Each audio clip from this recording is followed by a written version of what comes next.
Paragraph changing में होगा। Ecological में आएंगे तो वहां पर क्या कर सकते हैं आप, इकोलॉजिकल में आप डायग्राम को भी क्या कर सकते हैं, तो भूमिगत जल का नैतिक आधार पूछता है, वहां पर क्या कर सकते हैं, डायग्राम को दिल है कि जितने भी आप तैयारी करते हैं, एक प्रयास यही है कि you people will be in doubt and complete the exam. God be with you. Thank you very much.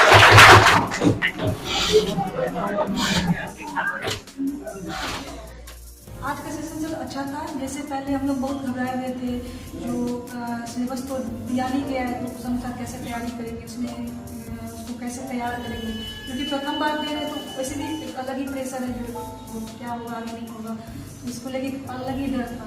लेकिन इस दोनों ही उपलब्ध करवाए थे, उससे काफ़ी अच्छा लगा और लाभदायक भी हमको लग रहा है, क्योंकि हमको लग रहा है कि हाँ इनसे जुड़ के सफल हो सकते हैं। आज का ऐसे का जो सेशन था बहुत लाभदायक रहा हम लोग के लिए, और जो एग्जाम का वेन्यू पैटर्न बदला है वो भी सोची समझी आयोग का तरीका है कि इसमें रहता है प्रॉब्लम सॉल्विंग, क्रिएटिव थिंकिंग और डिसीजन मेकिंग। निबंध लिखने का उद्देश्य यह होता है कि आगे सोचने का तरीका कितना है, कहाँ तक समाज के बारे में सोच सकते हैं, कैसे साहित्य के बारे में सोच सकते हैं, और कोई भी डिसीजन कैसे ले सकते हैं। और हम इसे पॉजिटिव वे नहीं लेते हैं, क्योंकि एक ऐसा सब्जेक्ट है जो ओवरऑल सभी सब्जेक्ट्स को लेके चलता है। एक ऑफिसर्स के अंदर क्वालिटी होना चाहिए कि वो ओवरऑल हर चीजों को मैनेज करके चले, हर चीजों को। There is a new trend in BPSC, चूंकि दिस इज ओल्ड ट्रेंड, ये ओल्ड ट्रेंड है जो कि यूपीएससी अब तक एक्सपेक्टेशन कर रहा है स्टूडेंट से, and mostly students they are generating their potential in very good manner. लेकिन आज जो कमीशन है बिहार का, ये भी आपसे एक्सपेक्ट कर रहा है कि just you throw your detail comprehension and clarity of thoughts particular for civil services, जो कि स्टेट लेवल पर हो रहा है। इसमें से मोस्टली स्टूडेंट्स, कितने स्टूडेंट्स होंगे जो इंग्लिश मीडियम के भी होंगे, इंग्लिश मीडियम के स्टूडेंट्स दोनों में, just we will try our conversation in both type of mediums. If the students they have medium of expression in English way, तो उनके लिए भी ट्राई करेंगे, और नहीं तो हिंदी में ही हम बात करते हैं, ठीक है। अच्छा, तो देखिए आप जानते हैं कि ऐसे के स्तर पर जो हम लोग है देखने जा रहे हैं कि रियल में ऐसे क्या है। इसमें से there are several questions, just we come to discuss. पहला स्वरूप होता है कि ऐसे क्या है, आप समझिए। इसके बाद में दूसरा स्वरूप है, ये होता है कि आखिर ऐसे की जरूरत क्यों, वाई ऐसे इज एसेंशियल फॉर बीपीएससी। आखिर सिविल सर्विसेज में स्टेट के लेवल पर आखिर निबंध की आवश्यकता क्यों, वाई ऐसे इज एसेंशियल। ये सेकेंड सवाल है हमारा। और इसके बाद में तब आता है व्हाट इज नेचर ऑफ ऐसे, आखिर ऐसे की प्रकृति क्या है, what is nature of essay, ऐसे की प्रकृति क्या है। और इसके बाद में तब सवाल आता है कि what are the parts of essay, what are the parts of essay, essay के कितने भाग होते हैं। और इसके बाद में आता है कि what are types of essay, essay के कितने प्रकार हैं या कितने प्रकार के ऐसे पूछे जाते हैं। अब तब मेरा सवाल है last, how to make effective essay. कारण कि एक हमारे लिए समस्या है, हम लोगों के लिए, कि इस पेपर में 300 मार्क्स का ये जो डाला है, इसमें how can you get good marks, how can you fetch good marks, कैसे आप बढ़िया मार्क्स अंक पा सकते हैं कि आपकी सफलता क्या हो जाए, सुनिश्चित हो जाए। कारण कि ऐसे एक ऐसा है, इसमें निर्धारित स्वरूप नहीं है, कारण की निर्धारित स्वरूप रहता, जैसे पॉलिटी है, इकोनॉमी है, ज्योग्राफी है, हिस्ट्री है, तो इस पर कुछ बात बनती, इस पर आपको कंटेंट मिलता, लेकिन कंटेंट्स आर नॉट क्लियर। ये बात आप जानते हैं कि नहीं? ये बात ठीक है, तो गौर करिए। सबसे पहले हम देखते हैं कि आखिर ऐसे क्या है। सवाल ये होता है जो हम नालंदा सिविल सर्विसेज में डिस्कस कर रहे हैं, ये तो हम लोग यूपीएससी में पढ़ा रहे हैं, दिल्ली भी पढ़ाते हैं या अदर ब्रांचेज ऑफ इंडिया, जो भी, चाहे साउथ इंडिया हो, चाहे गुवाहाटी तक भी, चाहे इधर रांची में भी, तो ये तो, लेकिन बीपीएससी के स्तर पर यूपीएससी पैटर्न ला रहा है। और मोस्टली मैं ये नहीं कह रहा हूं कि आपके लिए नया है, लेकिन जो बिहार के कमीशन में बैठ रहे हैं उनके लिए एक नया है, कारण कि ये अब तक माइंड नहीं किए हुए हैं, अब तक ध्यान नहीं दिए हैं, लेकिन कमीशन कह रहा है कि नहीं, just you people have to tend your attraction towards how can you write your essay. मतलब एसे क्या है, आखिर एग्जामिनर क्या नहीं जान रहा है, कमीशन नहीं जान रहा है कि आपके पास नॉलेज है। अरे भाई, नॉलेज है तभी तो आप क्रॉस करते हैं, पास करते हैं। हिस्ट्री आपको आती है, ज्योग्राफी आती है, पॉलिटी है, इकोनॉमी है, साइंस एंड टेक्नोलॉजी है, और कंटेम्पोररी सिनेरियो ऑफ वर्ल्ड और इंडिया है, ये सब आप जानते हैं। फिर भी कमीशन क्या चाहता है? चाहता है कि ऐसे क्यों ऐसे लाना चाहता है? कारण कि उसको ये पता है कि your knowledge is kissing the horizon. आपका जो ज्ञान है वो किसको चूम रहा है? क्षैतिज को चूम रहा है। बट एग्जामिनर नोज, ये जानता है, लेकिन वांट्स क्या चाहता है? Your expression. किस प्रकार का एक्सप्रेशन चाहता है? कारण कि वह एक्सप्रेशन क्लैरिटी ऑफ थॉट्स, विचारों की क्या हो? अस्पष्टता हो। और क्या चाहता है भाई? कि लॉजिकल कंप्रीहेंशन हो, आपकी तार्किक क्षमता हो। और क्या चाहता है? सिस्टमेटिकली प्रेजेंट आप करते हो कि नहीं करते हो, तो ये चीज चाह रहा है। अब सवाल है कि इसको हम स्वरूप में देखें तो ऐसे तो क्लियर हो गया कि ऐसे क्या है। ऐसे एक प्रकार का माध्यम है, ये आपके जो 2 पन्ना 3 पन्ना का मिला हुआ है उसमें लिखा हुआ है, आप पढ़ेंगे तो लिखा हुआ है कि ऐसे एक प्रकार का माध्यम है आपके किसका? अभिव्यक्ति का, एक्सप्रेशन का। अब कहा जाए कि एक्सप्रेशन क्या है, अगर आपसे यही पूछा जाए कि एक्सप्रेशन क्या है, तो expression is a thought of your ideas. आपके विचारों का क्या है? चिंतन है भाई, एक्सप्रेशन है। जैसा कि आप जानते हैं कि एक्सप्रेशन शब्द हमारे संविधान के राज्य व्यवस्था में भी है, आर्टिकल 19 भी उसका उल्लेख कर रहा है, वो फ्रीडम ऑफ एक्सप्रेशन को उल्लेख कर रहा है। लेकिन ये यहां पर ऐसे में जो क्या कह रहा है, ऐसे में कह रहा है कि आपके ज्वलंत विचार, जो वॉल्केनिक आइडियाज है, ये किस प्रकार के हैं। तो ऐसे क्या कह रहा है भाई? ऐसे एक माध्यम है जिसके माध्यम से आपके विचारों को एग्जामिनर क्या कर सकता है? जान सकता है। अब आप इस विचार में क्या क्या लाएंगे? सवाल होता है कि इस विचार में क्या क्या ला सकते हैं भाई? अगर कहा जाए कि इस विचार में आप क्या क्या लाएंगे, तो पहला एक्सप्रेशन लाएंगे। किसका लाएंगे? थॉट्स का लाएंगे। एक्सप्रेशन ऑफ थॉट्स, अपने विचारों की अभिव्यक्ति देंगे। तो क्या इतना ही से कंप्लीट हो जाएगा कि नहीं? ये विचार कैसा होना चाहिए? लॉजिकल होना चाहिए। अब सवाल होता है कि व्हाट इज लॉजिक? लॉजिक क्या है? तो logic brings the vividness, logic brings the correctness, logic brings the cohesive. Logic क्या लाता है? तर्क लाता है। क्या? प्रामाणिकता को लाता है। तर्क क्या लाता है? अस्पष्टता को लाता है। तर्क क्या लाता है? गौर करिए तो कंटेम्पररी सिनेरियो के अनुरूप सिचुएशनल स्थितियां है कि नहीं, इसको क्या कहते हैं? तर्क कहते हैं।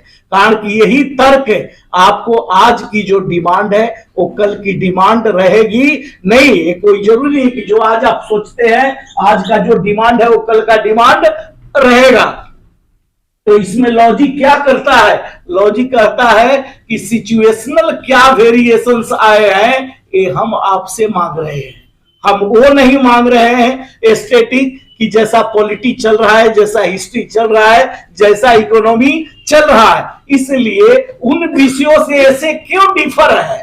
कारण कि यह सिचुएशनल फोकस दे रहा है, लेकिन उन विषयों पर सिचुएशनल फोकस नहीं है। उन विषयों पर क्या है? बाइंडिंग्स है। किसका बाइंडिंग्स है? रूल्स का है, रेगुलेशंस का है, गवर्नमेंट पॉलिसीज का है, सोसाइटी का है। तो फिर ऐसे क्या करता है भाई? उनको समाहित करते हुए, डिस्क्रिप्टिव करते हुए, उनको वर्णन करते हुए कहता है कि हम ऐसे को just we come to think about this contemporary scenario कि what are the advantages, what are the essentialities, what are the benefits, इसके क्या लाभ है, इसके क्या स्वरूप हो सकते हैं। इस प्रकार के ऐसे के स्वरूप को हम क्या करते हैं? निर्धारित करते हैं। फिर क्या करो आप? कहता है कि इसका सिस्टमेटिक रिप्रेजेंटेशन आपके पास है कि नहीं, इसका व्यवस्थित आप प्रयोग करते हो कि नहीं, व्यवस्थित लिखते हो कि नहीं। तो गौर करिए, इसी को क्या कहते हैं? ऐसे कहते हैं दोस्त। इसका नाम क्या है? ऐसे है। अब सवाल है कि व्हाई ऐसे इज एसेंशियल। तो एक तरह से इसका भी जवाब, आखिर निबंध क्यों आवश्यक है। मान लीजिए ये तो आपसे एग्जामिनर चाहा, लेकिन कहा जाए कि निबंध सोसाइटी के दृष्टिकोण से और आपके दृष्टिकोण से, क्योंकि आप सिविल सेवक होते हैं, तो सिविल सेवक में तो दो ही बात है, आपके लिए कोड ऑफ कंडक्ट है और सोसाइटी कोड ऑफ कंडक्ट किसके लिए है? जनता से संपर्क के लिए है। आपका आचरण किसके लिए जाना जाएगा? जनता के सेवा के लिए जाना जाएगा। कारण कि पहले आप 90 के पहले क्या थे? रेगुलेटर थे। 90 के पहले आप क्या थे? रेगुलेटर थे। लेकिन पंचायती राज के आने से आपका स्वरूप क्या हो गया है? फैसिलिटेटर का हो गया है। तो जब फैसिलिटेटर का स्वरूप आ गया है, तो आपसे ऐसे क्या चाह रहा है? आपसे ऐसे वही चाह रहा है कि फैसिलिटेटर के स्वरूप में आप क्या भूमिका निभाओगे। तो फैसिलिटेटर के स्वरूप में भूमिका निभाने के लिए पहले क्या होना चाहिए? क्यों ऐसे जरूरी है? पहले ओरिजिनलिटी ऑफ योर थॉट, आपका जो चिंतन है वह रियल में क्लियर है कि नहीं है। Clarity of the subject matter, विषय वस्तु की स्पष्टता है कि नहीं है। इसके लिए ऐसे क्या है? एसेंशियल है। और इस पर हम फोकस देते हैं, तब हमारे लिए ऐसे क्या हो जाता है? जरूरी हो जाता है। और क्या लाता है भाई? क्यों जरूरी है हमारे लिए? कारण कि इसमें व्यापक, ब्रॉड स्वीपिंग आपको नेचर है इसका, विस्तृत इसकी प्रकृति है। विस्तृत का मतलब क्या है? विस्तृत प्रकृति किसको हम कहेंगे? अर्थात ऐसी such type of the nature that ambits the entire themes of the society, जो समाज के प्रत्येक थीम को क्या कर दे? अपने में समाहित कर दे। उसको हम कहते हैं ब्रॉड स्वीपिंग नेचर। तो समाज का प्रत्येक थीम क्या है? From cradle to the grave, जन्म से मरण तक हमारी आवश्यकताएं, हमारी थॉट, हमारी डेवलपमेंट, हमारे आयाम्स कैसे निर्धारित होते हैं वो आपको दर्शाया जाता है। तो इसलिए हमारे लिए ऐसे क्या है? जरूरी है। ऐसा अन्य विषयों में नहीं है। सोसाइटी के लिए ये जरूरी है। सोसाइटी के लिए इंडिविजुअल और ग्रुप है जिसमें आपको इंटरेक्ट करना है, दोनों पर फोकस देना है। और कैसे फोकस देना है? कोड ऑफ कंडक्ट का पालन करते हुए। कोड ऑफ कंडक्ट क्या है भाई? नोलन कमिटी जो निर्धारित करती है 7 प्रिंसिपल्स, उसी में निहित है, जो कि आगे चल करके हम चर्चा करेंगे। इसलिए गौर करिए, निबंध हमारे लिए क्या है? आवश्यक है। अब सवाल रियल में, सवाल कहां पर आता है? यहां पर आता है, जिसके लिए हम लोगों को क्या करना है? काम करना है। गौर करिए, तो अब सवाल होता है कि what is the nature of essay. आखिर निबंध की प्रकृति क्या है? तो निबंध की प्रकृति क्या हो सकती है भाई?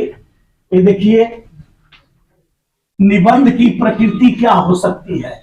अब आपके सामने निबंध की प्रकृति 3 होती है। क्या है निबंध की प्रकृति? पहला है डिस्क्रिप्टिव। डिस्क्रिप्टिव का मतलब वर्णनात्मक, और दूसरा है प्रेस्क्रिप्टिव। प्रेस्क्रिप्टिव का मतलब होता है संज्ञानात्मक, और तीसरा है भाई नॉर्मेटिव। गौर करिए। अब आप इसका अनुभवात्मक, वर्णनात्मक में बहुत आप सुनते हैं, कल्पनात्मक भी होता है, इतिहासात्मक भी होता है, तमाम आप स्वरूप समझ सकते हैं। ये सब क्या है? These are the part of the descriptive. ये वर्णनात्मक के पार्ट है।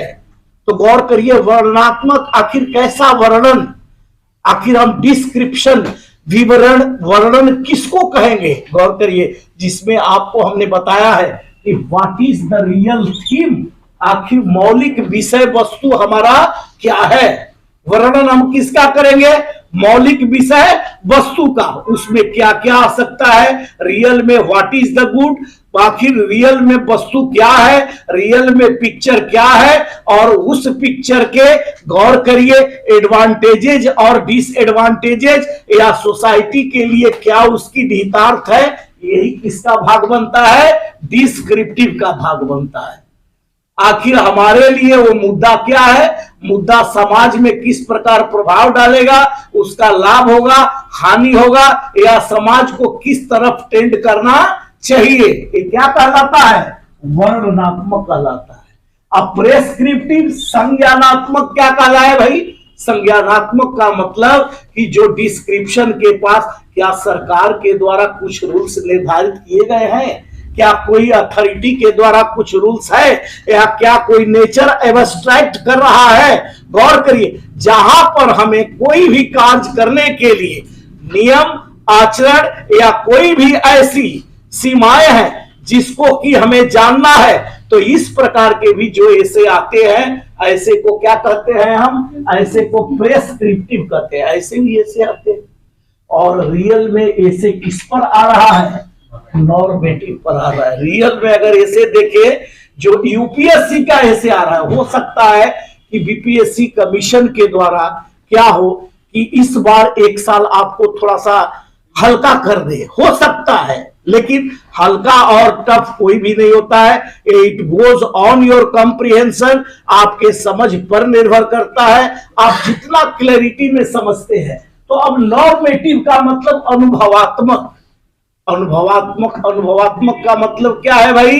अनुभवात्मक का मतलब कि how you think seeing a issue, किसी मुद्दा को देख करके आप क्या सोचते हैं, तो वहां पर क्या है आपका लागू हो जाएगा। अगर मान लीजिए कि आप कोई भी चीज देखते हैं, तो वहां पर आप सोचते हैं, अनुभव में लाते हैं, वहां पर अपना नॉलेज भी देखते हैं, वहां पर उसका क्या देखते हैं? उसका यह भी देखते हैं कि this is the right thing और this is the wrong thing. यहां पर क्या करते हैं भाई?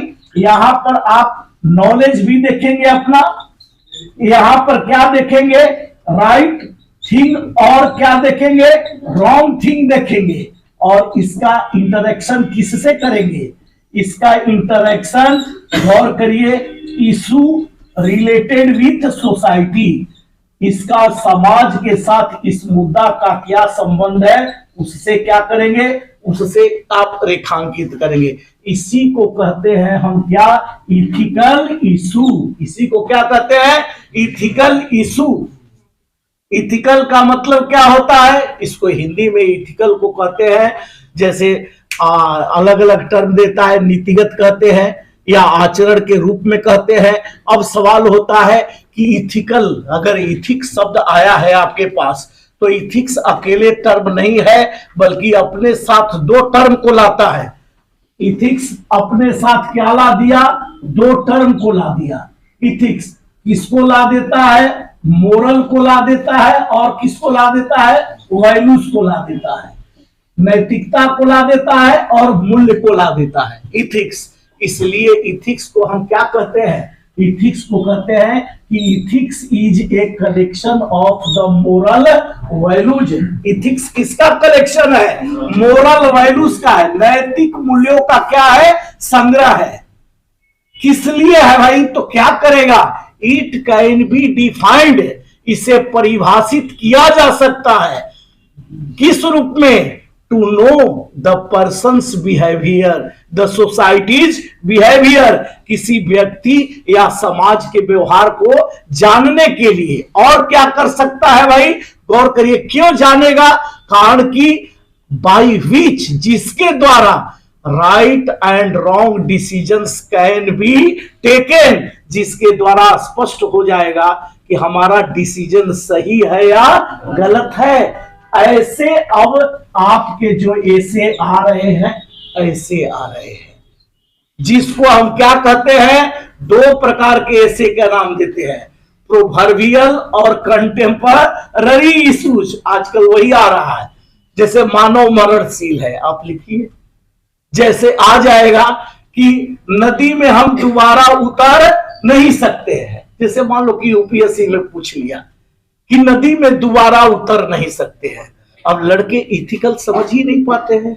आप तो समझ लेते हैं कि वही ऐसे दे रहा है। आप यूपीएससी के पेपर में देखिए, जिनकी हालत खराब है, आया उनको पता ही नहीं चल पाता है कि रियल में इथिक्स क्या है। इसलिए आपको बता दे रहे हैं, बीपीएससी जो पैटर्न बदलने जा रहा था, उलादने जा रहा था यूपीएससी का, लेकिन ऐसे में ला करके आपको इथिक्स को क्या कर दिया है, समाहित कर दिया है।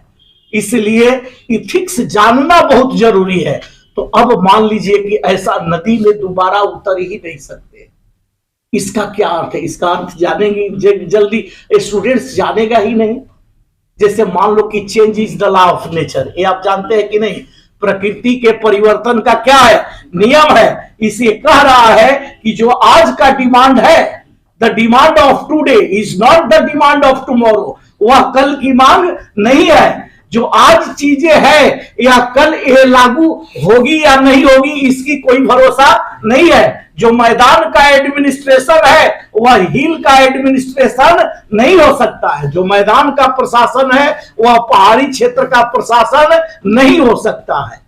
तो इसलिए गौर करिए, हम अगर ये देखें तो प्रकृति परिवर्तन का नियम है। इसलिए हम जिस परिवेश में रह रहे हैं उस परिवेश में कल रहेंगे कि नहीं, इसकी कोई अपरिहार्यता नहीं है। कारण कि प्रकृति परिवर्तन का क्या है, नियम है। और यही से आपको एक इंट्रोडक्शन बांध करके 2 लाइन क्या करना पड़ेगा, शुरुआत करना पड़ेगा।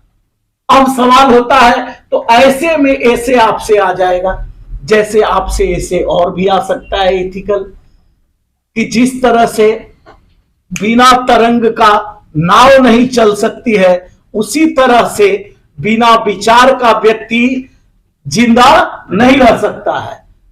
जिस तरह से शिक्षा उतना ही घर का महत्व है, जीवन में जिस तरह उतना ही शिक्षा का महत्व है।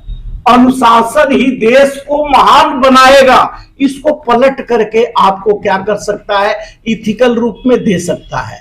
हाँ, आप क्या सोचेंगे, आप एनआरसी मुद्दा पर दे दे, आप क्या सोचेंगे कास्ट पॉलिटिक्स इन बिहार या इंडिया में दे दे, आप क्या समझेंगे इलेक्टोरल रिफॉर्म्स पर दे दे, आप यही समझेंगे। लेकिन चीजें है कि ये चीजें नहीं है, ये चीजें आप क्या कर रहे हैं, ये चीजें आप पढ़ रहे हैं। तो ये चीजें आप पढ़ रहे हैं तो ऐसा चीज वो नहीं पूछने जा रहा है जो आप पॉलिटी में, हिस्ट्री में, ज्योग्राफी में, इकोनॉमी में पढ़ रहे हैं। ये पूछने जा रहा है कि जो तुम एस्थेटिक पढ़ रहे हो इसकी उपयोगिता क्या है। इसलिए ऐसे का मतलब क्या होता है, ऐसे का मतलब होता है प्रयोग। ऐसे का अगर हिंदी आप कहोगे तो ऐसे का हिंदी क्या होता है, प्रयोग। प्रयोग को अंग्रेजी में क्या कहते हैं, 2 रूप में समझ सकते हैं, एक यूज और एक एक्सपेरिमेंट। तो यूज एंड एक्सपेरिमेंट का एटीट्यूड जब तक से नहीं रहेगा तब तक से we are unable to write our essay, हम अपने निबंध को लिख नहीं सकते हैं। बहुत सारे लोग हैं, बहुत सारे लोग पढ़ा रहे हैं, लेकिन जब तक से वो इथिकल समझ उनकी नहीं होगी तब तक से, या आपकी नहीं होगी तब तक से आप ऐसे नहीं लिख पाएंगे। तो इथिकल समझने के लिए हमें क्या करना पड़ेगा, तो अब तो ये तो हमने समझा कि नॉर्मेटिव ऐसे इस प्रकार का है, आपके क्या क्या मांगता है, राइट एंड रॉन्ग डिसीजन को इथिक्स का स्वरूप देखा, अब मोरल का स्वरूप देखेगा, वैल्यूज का स्वरूप देखेगा, अब तब देखेगा कि सोसाइटी में आपका रिलेशन क्या है। कारण कि आपका एक ही लाइन पर सारा ऐसे आधारित होगा, किस पर, moral ethics of public servant, moral ethics of public servant, Hindi समझ रहे हैं ना इसका? लोक सेवक का नैतिक आचरण, लोक सेवक के नैतिक आचरण पर सारा क्या होगा? ऐसे आधारित होगा, कारण कि आप लोक सेवक बनने जा रहे हैं और आपका ही आचरण समाज को क्या करेगा? रिफ्लेक्ट करेगा। इसलिए गौर करिए, इसी एक ही लाइन के अंतर्गत आपसे ऐसे पूछेगा। अब इस लाइन को जितना बढ़िया मोरल को समझ ले, किसके साथ? तो सोसाइटी के साथ और अपने आचरण के साथ। जितना इथिक्स को आप सोसाइटी के साथ समझ ले, कंबाइंड रूप से समझ ले, तो वैल्यूज को समझ ले, ह्यूमन वैल्यूज क्या होता है उसको समझ ले, और तब सिविल सर्वेंट के आचरण और इनका रिलेशन समाज को कैसे गतिशील करेगा। तो इसी पर कोई भी अब तक ऐसे भी आया है, आप 90 से उठा लीजिए यूपीएससी का, इससे हट करके आज ग्लोबलाइजेशन भी हो रहा है, इकोनॉमिक भी ऐसे जा रहा है, इकोनॉमिक रिफॉर्म्स भी हो रहा है, इसी के लाइट में हो रहा है। वो जरूर आपसे डिस्क्रिप्टिव थोड़ा मांगेगा कि लिख दीजिए लिबरलाइजेशन क्या है, प्राइवेटाइजेशन, लेकिन वो लिबरलाइजेशन प्राइवेटाइजेशन पूरा लिखने को नहीं मांग रहा है, मांग रहा है कि उसका प्रयोग क्या है, मांग रहा है कि उसकी उपयोगिता क्या है, यूटिलिटी क्या है। यूटिलिटी का मतलब क्या मांग रहा है? मांग रहा है कि यह राइट डिसीजन है कि रॉन्ग डिसीजन है, मांग रहा है कि समाज के अनुकूल है कि नहीं है, मांग रहा है कि आपका एक्सपेरिमेंट क्या कहता है, आप कैसे सुझाव देंगे, ये मांग रहा है। तो गौर करिए, ये ऐसे के स्वरूप में हम क्या देखते हैं? ऐसे के स्वरूप में हम मोरल वैल्यूज, ये है नॉर्मेटिव, ये पूछ रहा है नॉर्मेटिव, लेकिन जानना इन दोनों को भी क्या है? जरूरी है। कारण कि इसको इंट्रोडक्शन में बांधेंगे, इसको किस में बांधेंगे? इंट्रोडक्शन में बांधेंगे, और फिर इसको क्या बांधेंगे? बॉडी का लास्ट पार्ट में बांधेंगे और कंक्लूजन आधारित होगा। इन दोनों का आधार क्या होगा? बॉडी का पहला सेक्शन, दूसरा सेक्शन और तीसरा सेक्शन, कारण कि बॉडी भी अनेक सेक्शन में क्या होगा? बटेगा। और करिए, आपके मैटर में भी लिखा हुआ होगा। अब एक तो चीजें हैं जो कि हम देखें। अब सवाल है कि पार्ट्स, अब ऐसे के कौन कौन पार्ट्स होते हैं? तो देखिए, ऐसे के कितने पार्ट होते हैं भाई? 3 पार्ट होते हैं ऐसे के, 3 भाग होते हैं। ये तो प्रकृति की चर्चा किया हमने। अब ऐसे के कितने पार्ट है? 3 पार्ट है। अब 3 पार्ट में गौर करिए, भूमिका है पहला, जिसको क्या कहते हैं? इंट्रोडक्शन, फिर बॉडी है, और जिसको मुख्य भाग कहते हैं, और फिर क्या है भाई? निष्कर्ष, जिसको हम क्या कहते हैं? कंक्लूजन या निष्कर्ष कहते हैं।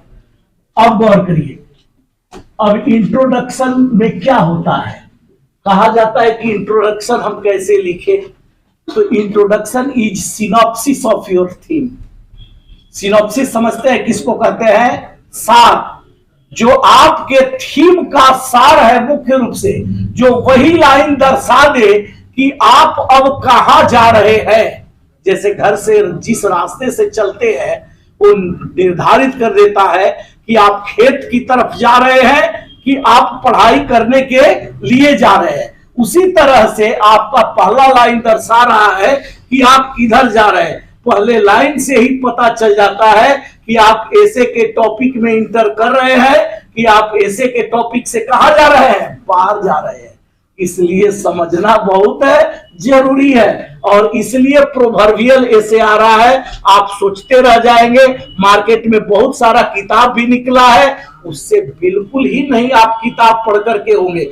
जब तक से आप किताब को पढ़ करके या थिंक करके जब तक से लिखना नहीं शुरू करेंगे, तब तक से नहीं हो पाए। कारण कि ऐसे आपसे नीड्स कर रहा है ए लॉट ऑफ प्रैक्टिसेस का, अत्यधिक अभ्यास का होना जरूरी है। तो गौर करिए, इंट्रोडक्शन में हमें क्या लिखना है? सिनॉप्सिस ऑफ द थीम लिखना है। जो थीम का मुख्य सार है, वो जो थीम का मुख्य सेंट्रल आइडिया है, जिसको क्या कहते हैं, सेंट्रल आइडिया, सार को कहते हैं सेंट्रल आइडिया, जो हमारा मुद्दा है उसका केंद्रीय स्वरूप क्या है, जब उसको लिखते हैं तब एक्सप्लेन करना होगा। इसीलिए इंट्रोडक्शन में 4 से 6 लाइन से ज्यादा लिखना नहीं चाहिए, और लिखते हैं 4 से 6 लाइन की तो 2 लाइन लिख करके हट जाइए, और नहीं तो लिखते हैं तो एक एग्जाम्पल को देना बहुत जरूरी है, या एक कोटेशन को देना जरूरी है। तो एक कोटेशन और एग्जाम्पल कैसे आएगा, एक अभ्यास से आएगा, ऑल ऑफ सडन ऐसे नहीं आएगा। गौर करिए, इसके बाद मुख्य भाग बनते हैं बॉडी। अब बॉडी में क्या है भाई, तो बॉडी में अनेक सेक्शन होता है। बॉडी का रिलेशन किससे होना चाहिए, इंट्रोडक्शन से होना चाहिए। बॉडी में क्या हो सकता है भाई, तो बॉडी में हाउ से लेकर के वेन, ये तमाम चीजें किसमें आ जाएगा, हाउ वेन, इस तमाम चीजें बॉडी में आ जाएगा। जिसमें कि कोई भी ऐसा टॉपिक है जो कि अगर जिसका डिसएडवांटेजेज है, एडवांटेजेज है, ये भी मेंशन करना हो, या कोई रूल्स हो, या कोई पॉलिटिकल ग्राउंड्स हो, या कोई स्पष्ट जिसमें कि विदाउट कंट्रोवर्सी, बिना कंट्रोवर्सी का उसमें पिक्टोरियल हो, चित्रण किया गया हो, तब आप इसको क्या कर सकते हैं, सबमिट कर सकते हैं। नहीं तो विवादित चीज को सबमिट नहीं करेंगे। जिसकी प्रामाणिकता है, जिसकी करेक्टनेस है, उसको आप लिख सकते हैं। तो गौर करिए, ये मुख्य भाग को बनाना पड़ेगा। कंक्लूजन क्या कह रहा है, कंक्लूजन कह रहा है कि आपका कंक्लूजन इंट्रोडक्शन से क्या होना चाहिए, रिलेट होना चाहिए। कारण कि इंट्रोडक्शन किसको रिलेट किया, बॉडी को रिलेट किया, और बॉडी किसको रिलेट करेगा, कंक्लूजन को। तो इसका मतलब कि कंक्लूजन वही होना चाहिए जो क्या है, जो इंट्रोडक्शन का स्वरूप निर्धारित करता है। तो गौर करिए, ये हम लोगों ने ऐसे के 3 स्वरूपों को देखा। इसके बाद में अब गौर करिए प्रकार होते हैं। अब देखिए ऐसे में कितने प्रकार हैं, इसको आप देखिए कि पेस्टल इसी एक टर्म दिया गया है, आपके मैटर में भी लिखा गया होगा, पेस्टल इसी। पेस्टल इसी, ये पेस्टल इसी क्या है, इसको जानना जरूरी है। पेस्टल का मतलब पी से क्या है, पॉलिटिकल, पॉलिटी से संबंधित। ऐसे भी आपसे आ सकता है कि आखिर पॉलिटी से संबंधित ऐसे आएगा, तो गौर करिए इसमें क्या होगा भाई, पॉलिटी से संबंधित। तो पॉलिटी से संबंधित में गवर्नमेंट की पॉलिसीज होगी, गवर्नमेंट के ग्राउंड्स होंगे, कॉन्स्टिट्यूशनल ग्राउंड्स होंगे, गवर्नमेंट के क्या होंगे, स्कीम्स होंगे। ऐसे को हम क्या कहते हैं, ऐसे को हम पॉलिटिकल ऐसे कहते हैं। लेकिन ये पॉलिटिकल ऐसे डायरेक्ट आ नहीं रहा है। गौर करिए, आपको सेगमेंट में क्यों बांधा बताया गया है, सेगमेंट में इसलिए बताया गया है कि एक simple comprehension, just you develop your simple comprehension over the ऐसे, ऐसे के ऊपर एक सिंपल कंप्रीहेंशन को क्या कर ले आप, डेवलप कर ले। फिर इकोनॉमिक ऐसे, गौर करिए, जो अर्थव्यवस्था से संबंधित ऐसे आता है। अर्थव्यवस्था में क्या है, बस 2 ही चीज है। अर्थव्यवस्था में 2 चीज के अलावा कुछ है ही नहीं। उसी पर सारा मार्केट फोर्सेज, प्राइस मैकेनिज्म काम कर रहा है। From production up to the distribution, उत्पादन से लेकर वितरण तक का काज। अब उत्पादन कहां हो रहा है और वितरण आप तक हो रहा है, उसके बीच में ही सारा क्रियाकलाप है। मांग और पूर्ति है, डिमांड एंड आपको सप्लाई फोर्सेज है, उसी के बीच में आपको इन्फ्लेशन आएगा, उसी के बीच में आप प्लानिंग करोगे, उसी के बीच में सुधार के लिए आर्थिक पॉलिसी लाओगे, उसी के बीच में व्यापार करोगे, उसी के बीच में मार्केट का निर्धारण करोगे। तो foreign sector, financial sector, external sector, ये तमाम सेक्टर्स का जन्म क्या होता है, इसी से, केवल 2 वर्ड से। तो इसी 2 वर्ड में आपको मुख्य रूप से 3 चीज है, प्रोडक्शन, गौर करिए, डिस्ट्रीब्यूशन और कंजप्शन। इन तीनों से संबंधित चीजें जो ऐसे में आएगा वो क्या कहलाएगा, आर्थिक ऐसे कहलाएगा। अब इसके बाद में गौर करिए, इसके बाद में जो यश है, सोशल इशू। अब सोशल इशू क्या है?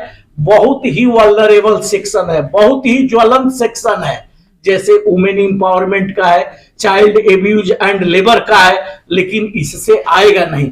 आएगा किससे? प्रोवर्ब के रूप में आएगा। लेकिन जानना क्या है जरूरी है, तभी प्रोवर्ब को समझ पाओगे। एक लाइन को समझने के लिए आपको 100 लाइन 200 लाइन जानना जरूरी है। नहीं जानेंगे तो एक लाइन पर पहुंचना क्या हो जाएगा? मुश्किल। इंट्रोडक्शन से जहां रास्ता आपका ट्रैक बदला, वहीं पर ऐसे आप पूरा आपका मेहनत क्या चला जाता है? बेकार चला जाता है। जैसे बहुत लड़के लिख देते हैं, हमने ये एग्जाम्पल भी दिया था, तो गौर करिए उस ट्रैक में होना चाहिए आपका।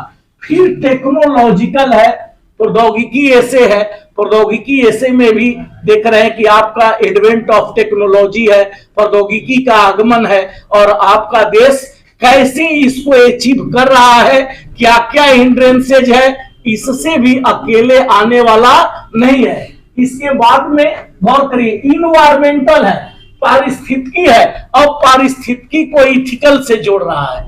किससे जोड़ रहा है? जैसे ही यूपीएससी में जोड़ दिया है, वन का महत्व पूछ दिया है, आप पलट करके देखिए ना। अब वन का जो महत्व पूछ दिया है, टेक्नोलॉजिकल कम क्या है? इकोलॉजिकल है। अब जो वन तो उसी तरह से अब इसमें आपको इथिकल नहीं लिखेंगे। कहां कहां पर दिक्कत है, कहां पर हमें वन लगाना भी है, और हमें क्या करना है? रहना भी है, और हमें इकोसिस्टम को लाना भी है, हमें बायोडाइवर्सिटी को क्या करना है? मेंटेन भी करना है। अब इसमें भूगोल का भी थोड़ा सा जानकारी होना जरूरी है। क्या जानकारी होना जरूरी है? कारण कि अगर आप किसी परिवेश को उठा करके एग्जाम्पल देते हैं तो वहां पर वो एग्जाम्पल आपका सटीक माना जाएगा। टेक्नोलॉजिकल और इकोलॉजिकल में तो अगर कोई पिक्टोरियल या डायग्राम भी देते हैं तो वह भी बेहतर माना जाएगा। तो गौर करिए इस तरह से आप लिखते हैं। फिर लीगल है, विधिक। विधिक में जो आता है सुप्री जुडिशियल एक्टिविज्म। विधिक में दो इंपोर्टेंट है, जुडिशियल एक्टिविज्म न्यायिक सक्रियता है, और फिर है delayed justice is denied justice, मतलब विलंबित जो निर्णय है उस निर्णय का कोई मतलब नहीं है। अब इसी दो ऐसे पर पूरा आपका ऐसे निर्धारित है, इसी दो पर है। जुडिशियल एक्टिविज्म अपने आप में क्या है? ब्रॉड है, और इसी पर सारा अब स्वरूप है कि इसमें कैसे आप पॉइंट बनाते हैं और हर पॉइंट को अपने आप में एक ऐसे के रूप में समझे, तो ये आते हैं। अब फिर इसके बाद में इथिकल है, और फिर इसके बाद में क्या है? कल्चरल है। तो इथिकल, अब देखिए आपका ऐसे का स्वरूप क्या होता जा रहा है? इथिकल होता जा रहा है। ये जितने हैं सब वो किसमें बंधे हुए हैं? इथिकल में बंधे हुए हैं। इसलिए इथिकल को जानना क्या है? जरूरी है। इथिकल को नहीं जानेंगे तो नहीं हो पाएगा।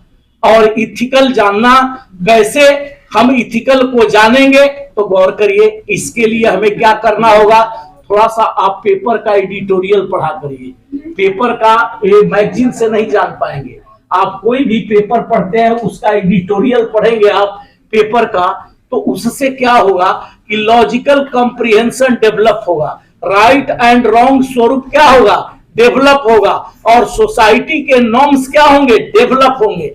इसलिए उसको इसके लिए आप यूज जरूर करें। पेपर का एडिटोरियल ही आपको संपूर्ण रूप से, समग्र रूप से एक ओवरऑल व्यक्तित्व के रूप में बिल्ड कर सकता है।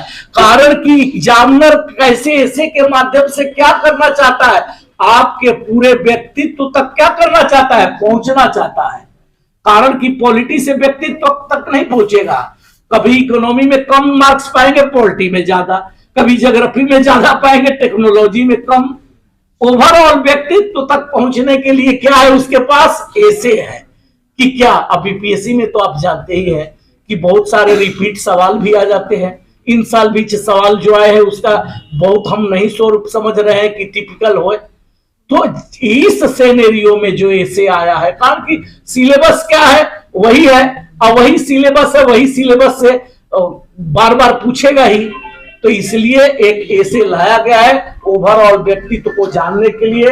इस पर आपका पकड़ होना जरूरी है। नेक्स्ट हमारा टॉपिक क्या है भाई, तो गौर करिए। नेक्स्ट टॉपिक हमारा आता है क्या, तो हाउ टू मेक इफेक्टिव, कैसे हम इसको प्रभावशाली बनाएं। तो प्रभावशाली बनाने के लिए टर्म है FDUCC।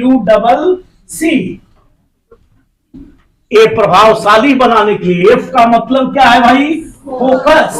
अब स्वरूप है कि व्हाट इज फोकस, हम किसको फोकस कहेंगे। कहते हैं ना कि आखिर भाई फोकस तो सेंट्रल आइडिया, आपका सेंट्रल आइडिया क्या है। सेंट्रल आइडिया पर फोकस नहीं देखेंगे, मछली के आंख को नहीं देखेंगे, केवल बॉडी के कलर को और कहां बैठी है वही देखने लगेंगे, तो सेंट्रल आइडिया क्या हो जाएगा, समाप्त हो जाएगा, है कि नहीं। जैसे एक बार पांचों पांडव पहुंचे लखनऊ, तो लखनऊ पहुंचे जब पांचों पांडव, समझ लीजिए थोड़ा सा, तो पांचों पांडव तो पूछा गया सबसे पहले भीम से कि ये विधान सभा यहाँ का कैसा है, तो कहे कि बहुत मजबूत पिलर इसमें दिया गया है। युधिष्ठिर से पूछा गया, कहे कि क्या धर्मोक्ति लिखी गई है। नकुल और सहदेव से, अर्जुन से पूछा गया, तो अर्जुन ने कहा कि उस चेयर पर कौन बैठता होगा। तो आपका सेंट्रल आइडिया पर ध्यान होना जरूरी है। ये हमारी बात को समझे कि नहीं समझे, नहीं समझे। अरे भाई नीतीश कुमार के चेयर पर कौन बैठेगा, सत्ता का यही सेंट्रल आइडिया है ना, कि और कोई है। सत्ता का और कोई सेंट्रल आइडिया नहीं है, कारण कि जहां से सारा चीज क्या हो रहा है, इम्प्रेस हो रहा है। तो समझ गए हैं। तो एक फोकस कहता है कि हमारा सेंट्रल आइडिया होना क्या चाहिए। दूसरा कहता है डेवलपमेंट। अब हमें विकास किसका करना है, सेंट्रल आइडिया का विस्तार क्या हो सकता है, उसी का विकास करना है। एक नहीं कि उलूल और जुलूल लिखना आप शुरू कर दो, यहाँ के भाषा में कहे तो अंड बंड तो उलूल जुलूल आपको लिखना नहीं है, बल्कि सेंट्रल आइडिया का क्या करना है, विस्तार करना है। तो सेंट्रल आइडिया के विस्तार में आप सेक्शन बांट लो भाई। क्या बांट लोगे, देख लो कि पहले वो सेंट्रल आइडिया का प्रसार क्या है, फिर सेंट्रल आइडिया का प्रसार जहां पर हो रहा है उसके एडवांटेजेस क्या है, डिसएडवांटेजेस क्या है, फिर देख लो कि इसका कंसर्निंग किससे है, फिर देख लो आप कि यह बेहतर कैसे किया जा सकता है, फिर देख लो कि अगर इसका पहले अगर हुआ है तो कोई एग्जाम्पल है क्या, फिर क्या देख लो कि गवर्नमेंट इसके विषय में क्या सोचती है। बस आपका बॉडी का पूरा स्वरूप क्या हो गया, मीट हो गया।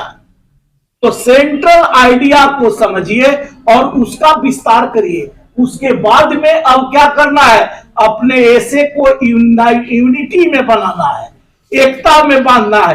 कारण कि ऊपर का हर लाइन नीचे के लाइन से क्या होना चाहिए, बंधा होना चाहिए। तभी एग्जामिनर को लगे कि नहीं कुछ और बताना चाह रहा है, कुछ और नहीं पहले लाइन से ही उसको पता हो जाए कि ये तो ऐसे ही बैठ गया है, तो फिर तो समझ लीजिए कि तो इसलिए उसके बाद में फिर क्या है, जो भी आप लिखेंगे एक इस रूप में कोहेसिव, स्पष्ट होना चाहिए। स्पष्टता का मतलब क्लैरिटी ऑफ थॉट। आप जो दे रहे हैं वो क्लियर दिखना चाहिए। जैसे दर्पण में आप चेहरा देखते हो ना, क्लियर दिखता है ना, वैसे ही आपके राइटिंग में वो विषय वस्तु क्या होना चाहिए, दिखना चाहिए। अगर ऐसे में नहीं दिखेगा तो समझ लीजिए कि उसका रुचि क्या हो जाएगा, कम हो जाएगा। कम रुचि हो जाएगा तो मार्क्स वहीं पर क्या हो जाएगा, कम हो जाएगा। और नेक्स्ट चीज क्या है, करेक्टनेस, प्रामाणिकता। जो भी आप दोगे, एग्जाम्पल दोगे, कोटेशन दोगे, वो प्रमाण करना चाहिए, उसका इनलार्जमेंट होना चाहिए। एग्जाम्पल कंट्रोवर्शियल नहीं, विवादित नहीं, ऐसा जिसकी वैलिडिटी है, जिसकी सार्थकता है। तो ये देखो हम लोग क्या देखे, हम लोग देखे कि निबंध का रियल स्वरूप क्या है और निबंध के रियल स्वरूप में हमें क्या सोचना है। बस एक ही पॉइंट सोचना, क्या है, सोचना है ethics, moral ethics of public servant.